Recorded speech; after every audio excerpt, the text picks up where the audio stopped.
আমরা 10% কাজও করতে পারি নাই, ওই সময় এসে তারা বলে যে বাংলাদেশটাকে আফগানিস্তান বানাবেন। আরবি লিখতেছেন কেন ভার্সিটি এরিয়াতে? কালকে ক্যালিগ্রাফি কর্মসূচি, এটা নিয়ে সে একটা পোস্ট করছে। তো আমি তো শিওর যে আমাদের অনুমতি হয়ে গেছে। অনুমতি না হলে আমি কখনো ভার্সিটি এরিয়াতে যাব না কাজ করতে, এতটুকু কাঁচা কাজ আমি করব না। তারপর আমি সবাইকে বললাম অনুমতি হয়েছে, সকলে আসেন। সকলে আসলো, আমরা সকাল থেকে কাজ শুরু করলাম। শহীদ মিনারের একদম ফ্রন্ট সাইডের যে দেয়াল, এখন আমি এখানে একটু বিষয় উল্লেখ করি। শহীদ মিনারের একদম বরাবর যে লেখাটা আছে লালের ভিতরে, যে আমার আমার ভাইয়ের রক্তে রাঙানো 21শে ফেব্রুয়ারি, আমি কি তোমায় ভুলিতে পারি। একদম ছোটবেলা থেকে এই লাইনটার সাথে আমরা পরিচিত। তো এটা হচ্ছে আমাদের কত বড় একটা আবেগের জায়গা সেটা আমরা জানি। ভাষা আন্দোলন নিয়ে আমরা পড়াশোনা করছি, আমরা জানি। তো আমরা হচ্ছে বলছি যে এটার দুই পাশে দেয়াল আগে থেকেই সাদা রং করা ছিল, পুরানা। এর আগে হয়তোবা কোনো কাজ ছিল, সেটাকে কেউ বা মুছে দিয়েছে। কিছু জায়গা মোছা, কিছু জায়গা হচ্ছে মোছা না, এরকম। তো আমরা বললাম যে আমরা হচ্ছে মূল যে জায়গাটা, ওই জায়গাটায় কাজ করব না, আমরা হচ্ছে সাইডে কাজ করব।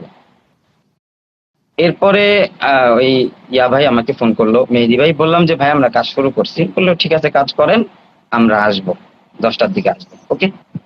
এরপরে আমরা কাজ শুরু করলাম। সেখানে সেখানে এমন কিছু বাক্য ছিল, সেগুলো হচ্ছে মুখে উচ্চারণ করার মতন, ঠিক আছে? ওগুলো আমরা মুছে দিয়ে আমরা কাজ শুরু করছি।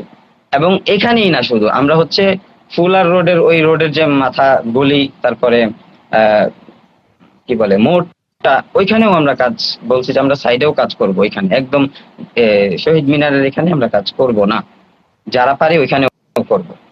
এরপরে হচ্ছে আমরা কাজ শুরু করি। কাজ শুরু করার পরে আমাদের কাজ 10%ও হয় নাই। তখন হচ্ছে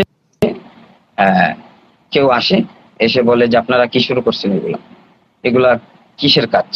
আমরা কিন্তু পুরোটা কাজ করলে সেই কাজটা সুন্দর হইতো। আমরা 10% কাজও করতে পারি নাই, ওই সময় এসে তারা বলে যে বাংলাদেশটাকে আফগানিস্তান বানাবেন। আরবি লিখতেছেন কেন শহীদ মিনারে? শহীদ মিনার কি আরবি লেখার জায়গা?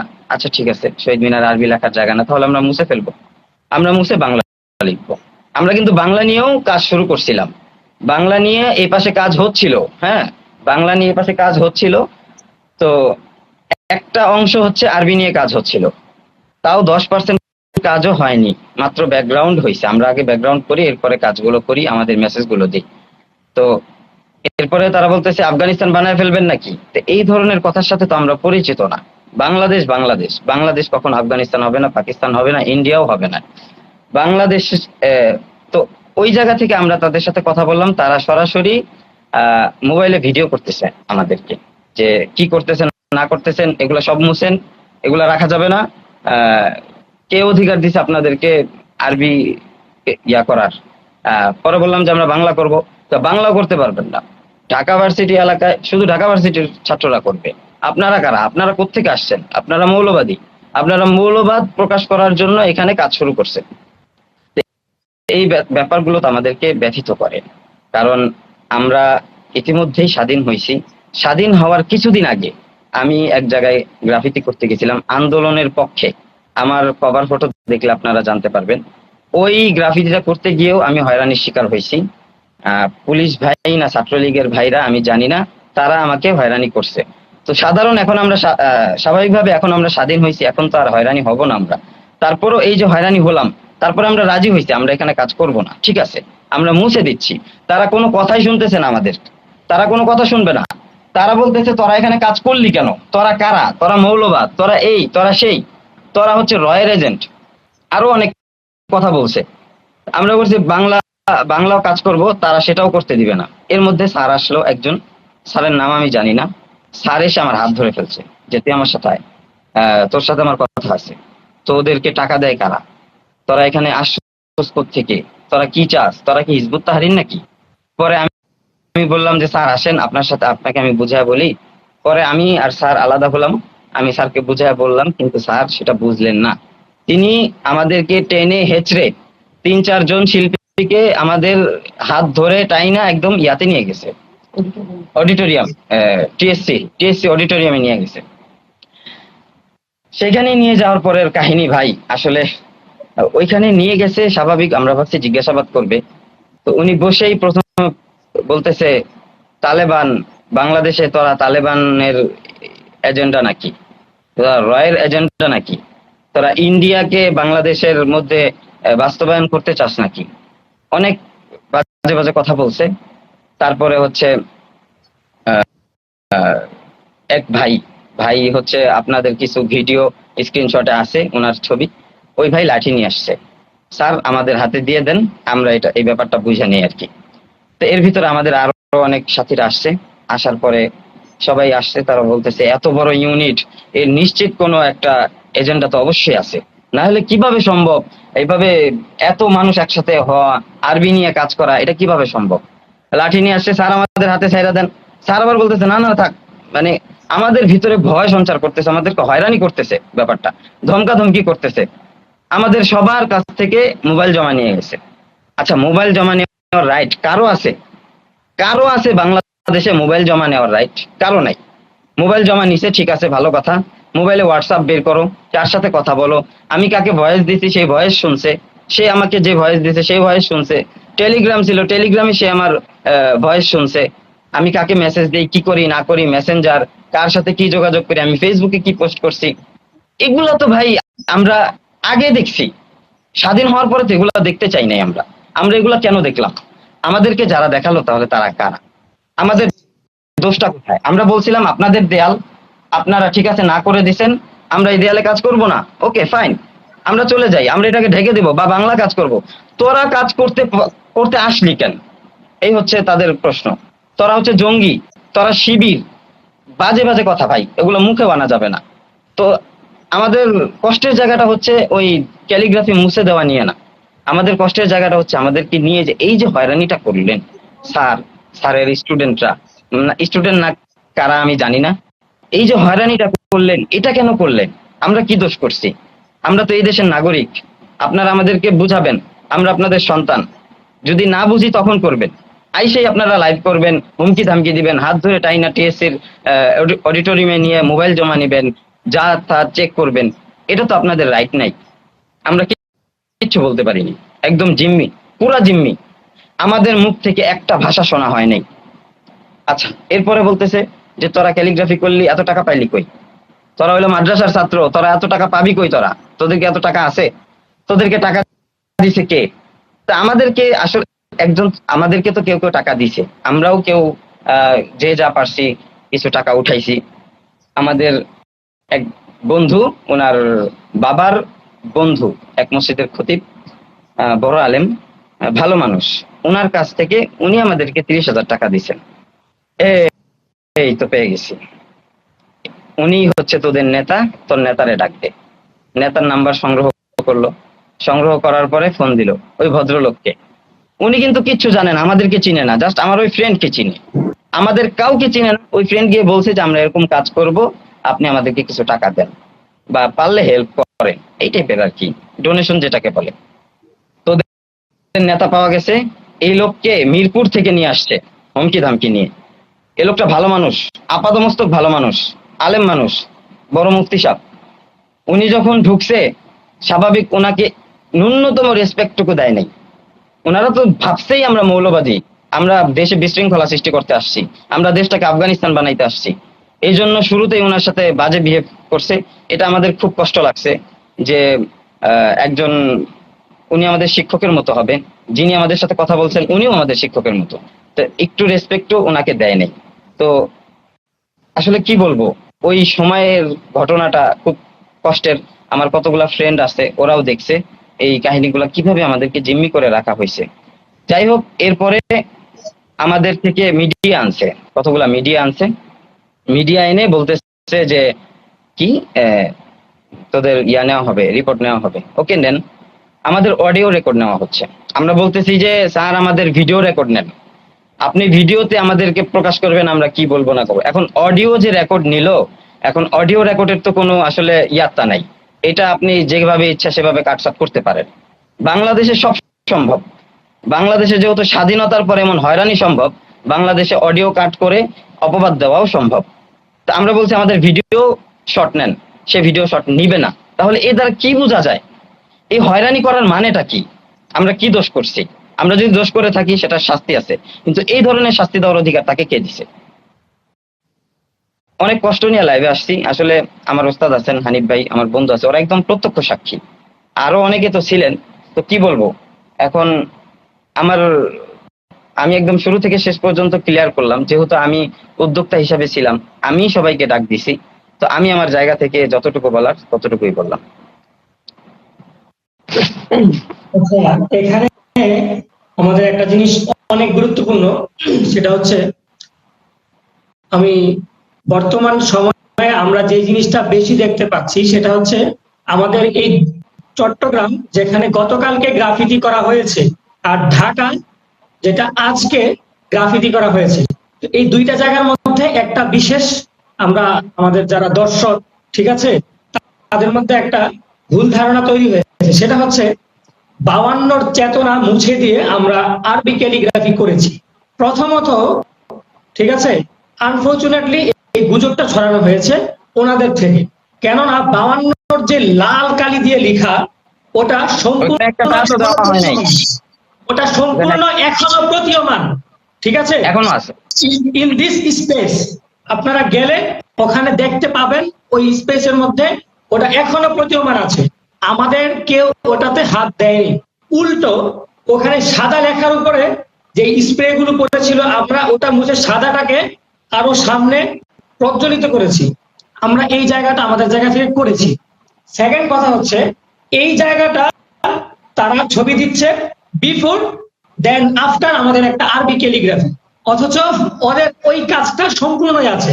আমরা কোন জায়গাগুলোতে করেছি? আমরা ওনাদের কোনো বাংলা লেখা মুছি নাই। গত বছর যেগুলো লেখা হয়েছিল 21 ফেব্রুয়ারিতে, ওগুলোর উপর চূড়া দেওয়া হয়েছে, চূড়ার উপর প্রতিবাদী গ্রাফিতি ছিল। সেগুলোর উপরেও গত একদিনে আমরা গিয়ে দেখেছি সেখানে সাদা প্রলেপ ছিল অনেক জায়গাতে, সেখানে আমরা মুছে দেশাত্মবোধক মেসেজ গুলো দিতে চেয়েছি। আরবিতে কি লেখা ছিল এটা আপনাকে বুঝতে হবে, কাজ করতে টাইম দিতে হবে। আরবিতে লেখা ছিল আল হুররিয়া, আপনাকে এটা বুঝতে হবে। আরবিতে লেখা ছিল ফাতহুন। এই ব্যাপারগুলো তো আপনাকে বুঝতে হবে।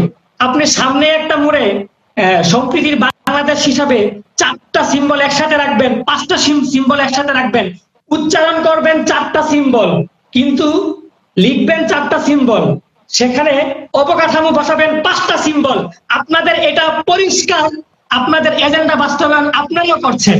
হ্যাঁ, আমরা আমাদের এখান থেকে স্পষ্ট, আমরা এই দেশের নাগরিক, আমাদের ছাত্র ভাই মারা গিয়েছে, আমি নিজের হাতে শহীদকে ধরেছি, আমি নিজের হাতে আহতকে হসপিটালে নিয়েছি। আমি ঢাকা ছেড়ে 1 সপ্তাহ বাড়িতে ছিলাম, কেন? কারণ আমার এলাকাতে ধরা হচ্ছিল, পাকড়া হচ্ছিল, আওয়ামী সন্ত্রাসরা বাড়ি বাড়ি চিনিয়ে দিচ্ছিল। আমি ঢাকা ছেড়ে 1 সপ্তাহ আমার গ্রামের বাড়িতে ছিলাম। যে গেঞ্জিটা পরে আমি আমার আহত ভাইকে বুকে নিয়েছি, সেই গেঞ্জিটা পর্যন্ত আমি ফেলে দিয়েছি, ভয় রাখি নাই। কেন রাখি নাই? কারণ তারা যে কোনো সময় আমাকে রেপ মারতে পারে। সেখানে কত বড় সাহস হলে আমাদের মতন মানুষকে এই সমস্ত তারা ট্যাগ লাগায়। এই সাহস তারা কোথায় পেল? এই বাংলাদেশ কেন বাবার না? এখানে আমি জন্ম নিয়েছি, আমার বাপ জন্ম নিয়েছে, আমার বাবা দাদা জন্ম নিয়েছে। এখানে পরিষ্কার আমাদের 14 গোষ্ঠীর এখানে আদি নিবাস রয়েছে। কোন কারোর এজেন্ডা বাস্তবায়নের জন্য আমরা সেখানে যাইনি। আমি আরবিতে পড়াশোনা করেছি, আমি আরবিতে পড়াশোনা শেষ করেছি, আমার অবশ্যই অধিকার আছে আরবিতে করার। আপনাদের যদি আপনাদের নির্দিষ্ট জায়গা মনে হয় এখানে ভুল হয়েছে, আপনারা বলার ভঙ্গিমায় ঠিক রাখুন, আপনারা বলেন, আমরা সাদরে গ্রহণ করব। অবশ্যই আমরা সাদরে গ্রহণ করার জন্যই চাচ্ছিলাম, সেখান থেকে আপনারা আমাদেরকে দেননি, সেই সুযোগ কোনোভাবেই আপনারা আমাদেরকে দেননি। আপনারা ফার্স্ট অফ অল আমাদেরকে বানিয়েছেন, সেকেন্ড টাইম তালেবানের দালাল বানিয়েছেন বাংলাদেশে, আমেরিকান টাকা খেয়েছে আমরা এটা বলেছেন। আমরা বিভিন্ন দেশের বিভিন্ন জায়গার আমরা এখানে এজেন্ডা বাস্তবায়ন করার জন্য আমাদেরকে আপনারা পরিষ্কার ট্যাগ গুলো দিয়েছেন। আপনারা প্রমাণ দেখান। আমাদের ফোন সার্চ করে প্রমাণ যখন পাননি তখন বললেন এরা তো খুব ঝানু পাবলিক, এদের কাছে কি প্রমাণ থাকবে নাকি? আমাদের চোখে মুখে যখন কোনো ভয় দেখছিল না তারা, তখন তারা বলছিল তাদেরকে তো প্রোটেক্ট করার জন্য পেছনে আছেই। উনি যখন আমার সামনে খুব চেঁচামেচি করে বলছিল তো একটা সময় একটা হাসির কথা বলে ফেলে, তো আমি হেসে দেই। আমার ভিতরে বিন্দু পরিমাণ ভয় ছিল না, আমি হেসে দেই। তাদের মনে হচ্ছিল হাসিটা তার মধ্যে একদম মারাত্মক ভাবে তার মধ্যে প্রোটেক্ট করেছে, উনি সম্মানী মানুষ হতে পারে। এবং এই হচ্ছে ওনাদের ভিতরের কথাগুলো। আমি একটু মাঠ পর্যায়ে যদি বলি, আমাদের ওখানে একজন মুক্তিযোদ্ধা চারুকলা থেকে পড়াশোনা করে একজন আর্টিস্ট ছিলেন, দেওয়ান মামুন স্যার। ওই স্যারের মাথাটা মাটিতে নিচু করে দিয়েছেন, উনি মুক্তিযোদ্ধা, উনি একজন শ্রদ্ধার পাত্র, আমাদের সম্ভ্রান্ত মানুষ। ওনাকে পাকিস্তানি ট্যাগ দিয়ে দেওয়া হচ্ছে, ওনাকে রাজাকার বলা হচ্ছে। এই আসপটটা কে দিয়েছে তাদেরকে? কত বড় সাহস! আমার যেমন বলার অধিকার আছে, একজন স্বাধীন বাংলাদেশি সে বলেছে আমার অধিকার আছে, অবশ্যই আছে, আমি অবশ্যই সেখানে বলতে পারবো। এরকম একজন মানুষকে তারা বলেছে। উনি আমাকে সন্ধ্যার সময় বলছে, বাবা এগুলো ডিলিট করে দাও। উনি মুরব্বী মানুষ, এই সমস্ত চাপ ওনারা নেওয়ার মতন না। আমরা ওনাদের সন্তান হিসাবে ওনাদের ইজ্জত রক্ষা করা আমাদের কর্তব্য এবং দায়িত্ব। সেকেন্ড কথায় আসি, যে ইমাম সাহেবকে বললেন আপনি 30,000 টাকা দিয়েছেন, এখানে ডোনেশন করেছেন, আপনি ফান্ডটা কোথায় পেলেন? আপনি কত টাকা ইনকাম করেন? একজন খতিব সাহেবকে বলছেন আপনি কত টাকা ইনকাম করেন? উনি 4 থেকে 5টা মিডিয়াতে উনি কাজ করেন, ওগুলোর উনি সাংবাদিক। ওনার 16 বছর সাংবাদিকতা পেশায়। যিনি ঢাবি থেকে অনার্স কমপ্লিট করেছেন, ওনার উপরে এরকম কলমগুলো তোলা হয়েছে। সেই ব্যাপারটা আপনারা প্রতীয়মান হচ্ছেন যে ওই জায়গাতে ওনারা কি করেছেন। একটা ছোট একটা মেসেজ দিয়ে রাখি আপনাদেরকে, ওনারা হয়তো বা সরকারের বিরুদ্ধে আন্দোলন করেছে, ওনারা হয়তো বা মাজলুম ছিলেন, কিন্তু সময়ের পরিবর্তনে মাজলুম বর্তমানে জালেম হয়ে গিয়েছে সুযোগ পেয়ে। এটা পরিষ্কার কথা, না হয় এভাবে বলতে পারে না। আমি শেষ করে দিব, এখানে তেমন কিছু আর বলার নেই। আমি যেটা মৌলিক আমাদের গুজবের যে ভুল জায়গাটা, সেটা আপনাদেরকে মাঝখান থেকে নিরসন করে দিয়েছি, যে আমরা ওনাদের মৌলিক কোনো কাজে হাত দেই নাই। চট্টগ্রামে মানুষ যেটা বলছে যে চট্টগ্রামে আমাদের একটা গ্রাফিতি মোছা হয়েছে, এটাও ভুল। আমাদের চট্টগ্রামের গ্রাফিতি এখনো সম্পূর্ণ অক্ষুণ্ণ রয়েছে, ওগুলো ঠিক আছে। আমাদের ঢাকার গ্রাফিতি গুলো মোছা হয়েছে। আরেকটা কথা, যারা বলে এইরকম হিপোক্রিসি মাইন্ড নিয়ে যারা চলাফেরা করে, যারা এইরকম মাইন্ড নিয়ে রান করার চেষ্টা করে, যেখানে মসজিদ থাকবে, মন্দির থাকবে, কিন্তু ধরে আমাদের সম্প্রীতি গ্রাফিতির মসজিদের গম্বুজকে মুছিয়ে দিয়েছে। এটা এখনো আছে। হ্যাঁ, এটা কিন্তু এখনো আছে, সাক্ষী হয়ে আপনারা দেখতে পারেন, সমস্যা নেই। এখন আমি শেষ জায়গায় আসি। শেষ যে কথাটা বলেছে, মাদ্রাসাতে কোনো সামর্থ্যবান ছেলেরা পড়ে না। মাদ্রাসায় কারা পড়ে? যাদের সামর্থ্য নেই। কারা শাপলা চত্বরে গিয়েছে, এতিম সব ছেলেদেরকে নিয়ে ওখানে নিয়ে মেরেছে, নির্বিচারে মেরেছে আমাদের আলেম ওলামারা। নাম ধরে ধরে আলেম ওলামাদেরকে সরাসরি কথা বলা হয়েছে, ভাস্কর্য নিয়ে কথা বলা হয়েছে। আমরা সমস্ত ভাস্কর্য ভেঙেছি, এবং ভাস্কর্য ইসলামে নাজায়েজ কে বলেছে? আমাদেরকে তো আমাদের ওস্তাদরা নিয়মিত এগুলো নিয়ে মোটিভ করে। আমি একটা কথা পরিষ্কার ভাবে বলে দেই, আপনি যদি আপনার ধর্ম নিরপেক্ষতাবাদ অথবা সেকুলারিজম অনুযায়ী আপনি বাংলাদেশকে সেকুলারিজম করতে চান, আপনি হিন্দুত্ববাদ সম্পূর্ণ পালন করার ভূমিকা রাখেন, আমাকেও আমার মুসলমানের যেটা আছে সেটা আমাকে পালন করতে আপনাকে দিতে হবে। অন্যথায় এই যে সম্প্রীতি থাকবে না। আপনার দেশটা এখন স্বাধীন, আমি বলি দেশটা এখন স্বাধীন। সে যদি 2 কলম বলতে পারে, আমি 2 কলম লিখতে পারবো। সে যদি 3 কলম লিখতে পারে, আমি 4 কলম বলতে পারবো। এই স্বাধীনতা আমার আছে। যদি এই স্বাধীনতা ক্ষুণ্ণ করা হয়, এর যথেষ্ট বিচার চাওয়া হবে এবং করা হবে ইনশাল্লাহ। আরেকটা আমাদের স্কেচ নিয়ে একটা সমস্যা ছিল। যেমন আপনি এখানে একটা পেপার দেখেন, এই পেপারসে আমি অনেক কিছু লিখেছি, তাই না? দেখতে পাচ্ছেন পেপারটা? অনলি রাফ শুধুমাত্র। এরকম একটা পেপারে আমাদের স্ক্রিনে দেখা যাচ্ছে একজন যে ওমর, আমাদের স্টুডেন্ট, সে একটা বিভিন্ন হ্যান্ড ছিল প্রতিবাদী। ওখানে তার 2টা জায়গা লেখা ছিল, একটা ছিল 52, একটা ছিল 24, এরকম পেন্সিল দিয়ে এরকম কাগজে লেখা। তো যেখানে 52 লিখা, সে প্রথমে 52 লিখছে, পরবর্তীতে সে চিন্তা করেছে যেহেতু 52 যে বর্তমানে 24টাই ফাইনাল, তো আমি কাজের মধ্যে 24টাই আনবো, এবং সে 52 লেখাটা কেটে দেয়।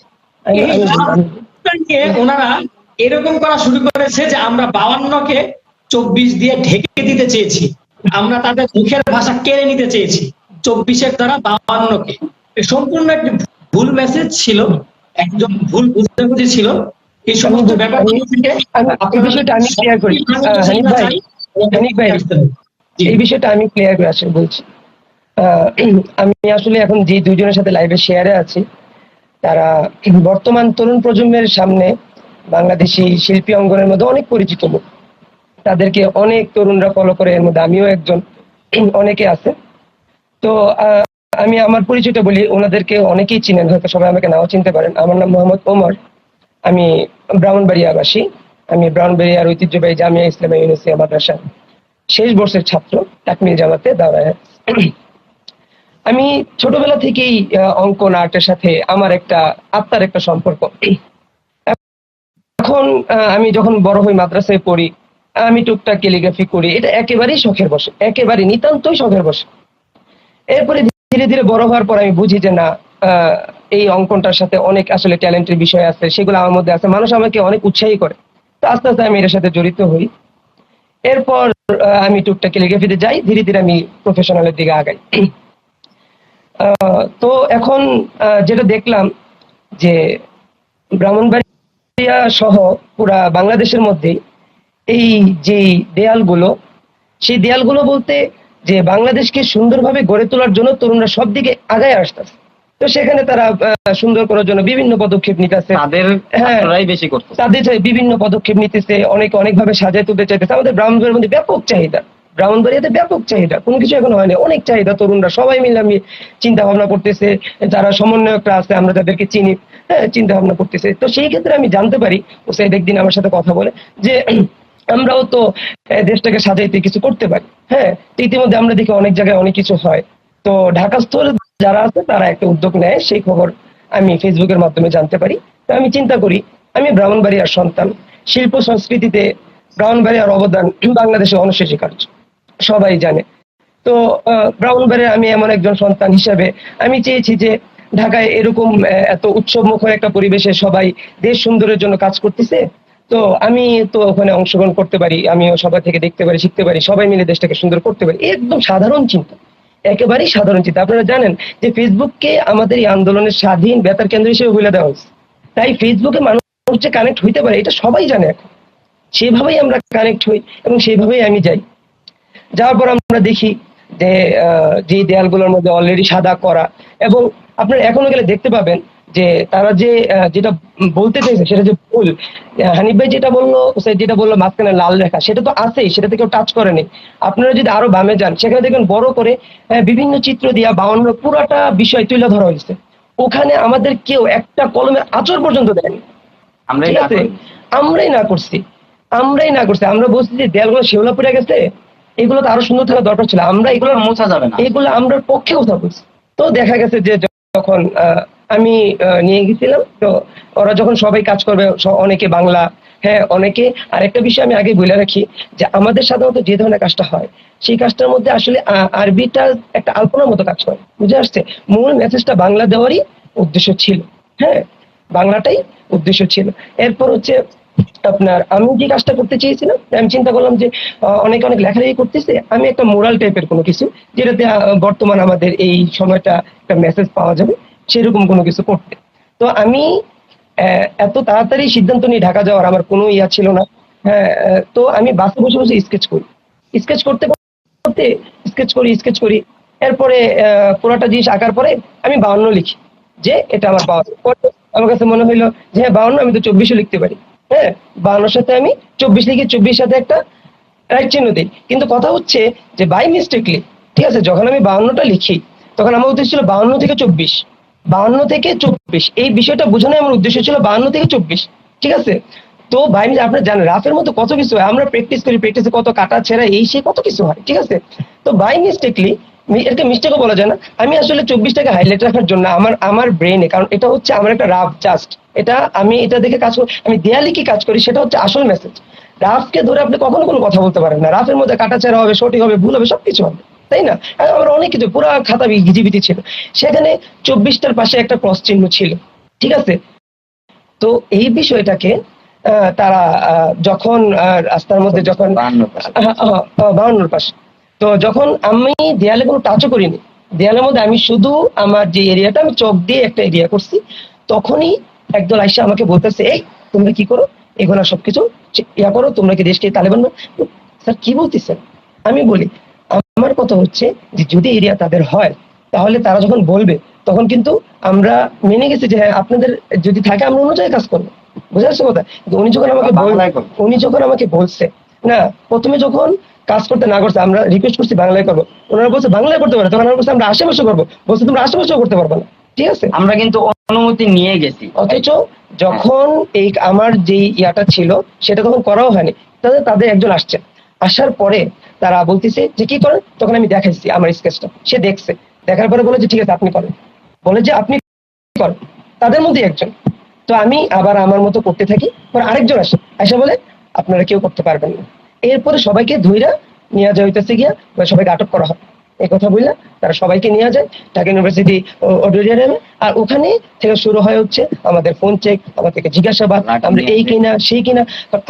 আমি একটা সাধারণ শিল্পী হিসাবে যখন তরুণের জয়গণের সাথে আমি যুক্ত হইতে গেছি বাংলাদেশকে আগে নেওয়ার জন্য, তখন যখন আমাকে কেউ বলবে যে আমি বাহিনী মুছে দিতে চাই, তখন এটা তো আমাকে হিট করবে, আমি তো তখন কষ্ট পাবো। আমি এই কষ্ট পাওয়ার জন্য প্রস্তুত ছিলাম না। এবং আপনারা যদি আমার আইটিতে যান, আমি আমার সংসারের, আমার পরিবারের একমাত্র ছেলে।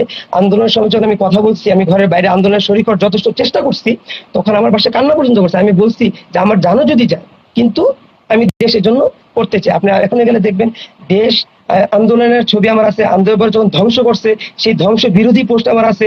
এরপরে যখন ধ্বংস পরিষ্কার করা হয়েছে সেই পরিষ্কার করার পরিচ্ছন্ন কার্যক্রমের ছবিও আমার আছে। এই সবগুলোকে যখন আমি তরুণদের জন্য আমি ট্রাফিকের কাজও করছি, তখন আমি চিন্তা করছি আমি হ্যাঁ মন্দির পাহারা দিচ্ছি, রাত্রেবেলা আমি মন্দির পাই, সেই ছবি আমার পোস্টে আপনারা পাবেন। তখন আমি চিন্তা করছি যে হ্যাঁ দেশ সুন্দর হইতেছে, আমি স্বাভাবিকভাবে গেছি, ঠিক আছে। তখন যখন আমাকে স্বাধীনতা বিরোধী বলা হয়েছে, 52 ভাষা বিরোধী বলা হয়েছে, তখন আমি বলছি যে আপনি তো আমাকে এই কথা বলতে পারেন না। সাথে আমাকে বলে আমি এসবের লিডার, এইগুলা বই তারা আমাকে আমাকে আমাকে মারতে আসছে, আমাকে বলছে যে আমি লিডার, তারা আমাকে মারবে, আমাকে খুন করে ফেলবে, এইসব আমাকে ছেড়গুলা দেওয়া হয়েছে। এরপর আমি তাদেরকে অনুরোধ করে বলছি স্যার এরপর আমি সরি, আপনারা যে কথা বলতেছেন আমরা এই কথাগুলো মাইনে নিতেছি, তারাও মানবে না। এবং শেষ পর্যন্ত তারা এটাই প্রমাণ করার চেষ্টা করছে যে আমরা দেশ বিরোধী, আমরা হচ্ছে পাকিস্তানের আফগানিস্তানের দূষণ, আমরা দেশকে ভারতের হাতে তুলে দিয়ে আমরা র এজেন্ট, এইসব কথা বলা হয়েছে। আমার প্রশ্ন হচ্ছে দেশ স্বাধীনে এই দেশের আন্দোলনের শুরু থেকে শেষ পর্যন্ত থাকার পরেও যখন কোনো প্রমাণ ছাড়া, কোনো কারণ ছাড়া কেউ আমাকে এরকম কথা বলবে এবং এই বাংলা স্বাধীনতার বিরুদ্ধে আমাকে দাঁড় করাবে, তখন সেটা আমার মতো একজন সাধারণ মানুষের মাইনে নেওয়া সম্ভব না। এবং আমি এত বেশি ভেঙে পড়ছি, আমার মনে এত বেশি কষ্ট, সেই কষ্টের কারণেই আমি আপনাদের সাথে আমার এই কথাগুলো শেয়ার করছি। এমনকি তারা যে কথাগুলো বলছে কোনো প্রমাণ নেই, দেয়ালের মধ্যে যদি কিছু করা হইতো, তারা কথা বলছে দেয়াল আমরা 5% কাজও করিনি, 5% কাজও আমরা করিনি। তারা আমি পুঁজি কইরেই তারা ভবিষ্যতে সবকিছু মিলে আমাদের তাদের মূল সমস্যাটা আসলে আরবি নিয়ে ইংলিশ নিয়ে না, তাদের মূল সমস্যাটা হলো তারা যখন আসছে তখন দেখছে আমাদের মাথায় টুপি, অনেকের আমাদের গায়ে পাঞ্জাবি, এই জায়গাটাই হচ্ছে তাদের সমস্যা। কথা তারা কিন্তু আমার যে স্কেচের কথাটা সামনে আসছে, যেহেতু হানিফ ভাই বলছে, তারা কিন্তু যখন আমাদেরকে অডিটোরিয়ামে নিয়ে গেছে তখন এইসব আমার স্কেচ দেখে নেই, তারা আমার স্কেচ দেখতে রাজি না। অডিটোরিয়ামে নিয়ে যাওয়ার পরে যখন খুঁটায় খুঁটায় সবকিছু বের করে দেয়, আমাদের ইনস্টাগ্রাম, আমাদের মেসেঞ্জার, আমাদের টেলিগ্রাম, আমাদের হোয়াটসঅ্যাপ, কিছু চেক করতে করতে হঠাৎ করে আমার সাথে বলে স্যার এখানে তো 52 কাটা, এই তারা 52 মুছে দিতে চাস, এই স্যার এটা আমার প্র্যাকটিস নোট, এখানে অনেক কিছু থাকবে, আমি তো কোনো কিছু করিনি। কিন্তু তারা আমার কথাকে মোটেই অ্যাকসেপ্ট করেনি এবং তারা আমার সাথে এমন ভাবে তখন 52 কাটা না আরো অনেক কিছুই তো কাটা, হ্যাঁ 52 ওই জায়গার কাটাটাই তার চোখে পড়ছে। এবং আমার সাথে এমন ভাবে ট্রিট করা হয়েছে, আমার কাছে সাময়িক সময়ের জন্য মনে হয়েছে হয়তো আমি বাংলাদেশের কোনো নাগরিক না, আমি মনে হয় বাংলাদেশের কোনো নাগরিক না।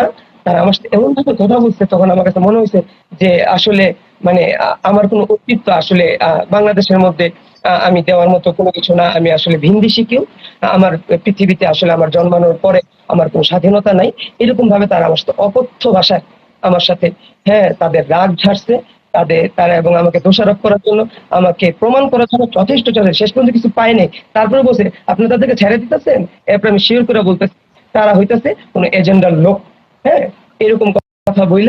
অথচ অনেক সাংগঠনিক কার্যক্রমে আমরা স্বয়ংসম্পূর্ণভাবে অংশগ্রহণ আছি, অনেক প্রমাণ আছে। আচ্ছা হানিফ ভাই লাইভটা শেষ করে দিব, শেষ বেলা অনেক রাত হয়ে গিয়েছে।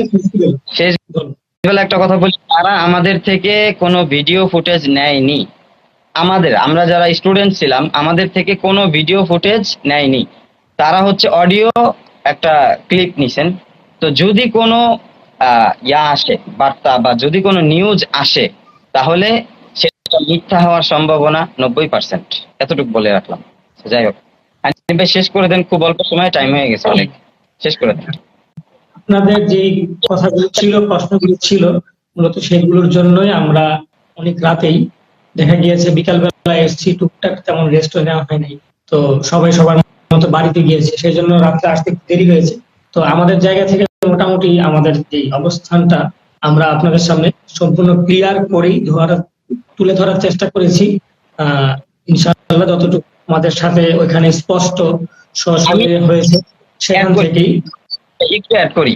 আমরা যা বলছি এর ভিতরে যদি কেউ কোনো বাক্যে মিথ্যা প্রমাণিত করতে পারে তাহলে সে যা ইচ্ছা তা করবে, সমস্যা নেই। আমরা এটা ওপেনলি বলে দিলাম। আমরা যেটা বলছি এর ভিতরে যদি কোনো একটা অংশ কেউ মিথ্যা প্রমাণিত করতে পারে, মিথ্যা তো সহজ বাংলাদেশে আজকে, কিন্তু এই স্বাধীন বাংলাদেশেও যদি মিথ্যা প্রমাণিত করতে পারে তাহলে সে যা ইচ্ছা তা করতে পারে। এখান থেকে আমাদের জায়গাটা আমরা সম্পূর্ণই পরিষ্কার করলাম। ছোট্ট করে যদি বলি, সেটা হচ্ছে ফেসিস্ট সরকারের বিরুদ্ধে আমরা আন্দোলন করেছি। বাকি মোটামুটি আমরা যারা ওখানে ছিলাম, এটা একটা বলা যায় 2.5 ঘন্টার একটা রিমান্ড ছিল, যেখানে আপনাকে বলার সুযোগ দেওয়া হবে না, আপনাকে শুধু চার্জ করা হবে। আপনি 3 বাক্যের প্রতি উত্তরে যখন একটি শব্দ বলতে যাবেন, সেখানেও আপনাকে দাড়ি কমা ধরে আপনাকে নতুন করে 3 জন মানুষ আবার প্রোটেক্ট করবে। কেমন? তো বারবার যেরকম মানে ভেতর নিয়ে মানুষ বলে যে কোন গ্রুপ থেকে টাকা খাইছস, বল হ নাকি না, কার থেকে খাইছস, তোর মামা থেকে খাইছস নাকি তোর খালা থেকে খাইছস। মানে আপনি না বলার সুযোগ নাই, আপনি বলবেন হ্যাঁ আমার খালা অথবা মামা। এইরকম একটা ট্র্যাপের মধ্যে বারবারই তারা ফেলছিল যে আমরা কোথা থেকে টাকা খাচ্ছি সেই। তো আমি তো এই দেশে এমনি কোনো দেশ থেকে ভেসে আসি নাই, এখানে জন্মগ্রহণ করেছি। আমার 25-26 বছরের জীবন বাংলাদেশেই কেটেছে। হ্যাঁ, আমরা এখানে অন্য কোনো দেশ থেকে আমাদেরকে কেউ পাঠায় নাই যে আমাদেরকে এই সমস্ত কথায় আমরা ঘাবড়ে যাব বা আমাদের চেহারার কোনো ধরনের অ্যাটেনশন পরিবর্তন হবে। তো এটাও আসলে ওনাদের কাছে অনেক বেশি চিন্তার ছিল যে চেহারার অ্যাটেনশন কেন পরিবর্তন হচ্ছে না, এতভাবে তাদেরকে জেরা করা হচ্ছে, তো তারা নির্দ্বিধায় কেন কথা বলছে। তো এই ব্যাপারগুলো আসলে আমরা ওই সময়টা আমার কাছে সম্পূর্ণ, আমি যদিও খুবই স্বাভাবিক থাকার চেষ্টা করেছি, কারণ আমি সেখানে কোনো ওনাদের এরিয়াতে যদি উনি বলে যে আমরা রং জায়গাতে হাত দিয়েছি, তো আমরা তো সাথে সাথে বলেছি আমরা এটাকে ঠিক করে দিই, নিষ্কাশন করে দিই। কিন্তু আপনারা তো আমাকে অন্যদিকে ব্লেম দিচ্ছেন। হ্যাঁ, অন্যদিকে নিয়ে এটাকে ব্লেম দিচ্ছেন। তো সেই দিকে তো আমি কোনো জড়িত না। আমার জায়গা থেকে আমি 100% ক্লিয়ার। আমার জায়গা থেকে আমি সম্পূর্ণ ক্লিয়ার আছি। সমস্ত কিছু এই সে অনেক কিছু যেগুলো মানুষ বলতে পারে, এরকম ছোট লোকই কথা। তো ওনারা যেমন একটা কথা বলেছে, আমি একটু শর্ট করে আপনাদেরকে বলে দিই যে কোনো ভালো করে ছেলে মেয়ে আওয়ামী লীগ করতে মাদ্রাসায় পড়েন, ঠিক আছে, কোনো টাকা পয়সা ঘরের ছেলেরা মাদ্রাসায় পড়ে। আমার বাবা একজন অবসরপ্রাপ্ত প্রফেসর, ঠিক আছে, অবসরপ্রাপ্ত সরকারি কলেজের প্রফেসর ইকোনমিক্স। সেখান থেকে আমি মাদ্রাসায় পড়ে কি দোষ করলাম নাকি রে ভাই? আমার বাবা আমাকে পড়াইছে, আমার মা ইডেন থেকে পাশ করা একজন মেয়ে। আমি কি এই দেশে কোনো জায়গা দিয়ে ভাইসা আসছি? ভাইসা তো হাসি নাই। আমার বাবা মা যথেষ্ট সম্ভ্রান্ত পরিবার, সেখান থেকে আমার জন্ম। আমাদের যে আর্টিস্ট গুলো ছিল, এই এক একটা মেধা কোনো কচুরিপানা থেকে ভেসে ওঠে নাই, প্রত্যেকটা বড় বড় ঘরের সন্তান। কিভাবে আমাদের এইরকম জায়গায় তারা কথা বলতে পারে, এই সাহস তাদেরকে কে দিয়েছে? এইরকম সাহস তাদেরকে কে দিয়েছে? তারা যেমন আমাদের কাছে এগুলো বলেছে, তারা যেমন আমাদের এজেন্ডা খুঁজতে চেয়েছে, আমাদেরও বাংলাদেশের নাগরিক হিসাবে এই উত্তর আমরা চাই যে আমাদের কওমি ঘরানা, মাদ্রাসার ঘরানা নিয়ে এরকম ঢালাও ভাবে মূর্খ, গরিব, ছোট ঘরের সন্তান থেকে আমরা উঠেছি, এই দুঃসাহস তাদেরকে কে দিয়েছে? অনেক রাত হয়ে গিয়েছে, অনেক কথা হয়ে গেছে, আপনারা দোয়া করবেন আল্লাহ তাআলা যেন আমাদের দেশে সম্পূর্ণ সবার জন্য শান্তির ব্যবস্থা করে দেন, সব মানুষ যেন নিরাপদে বসবাস করতে পারে, আমাদের দেশটা সেরকম বানিয়ে দেন।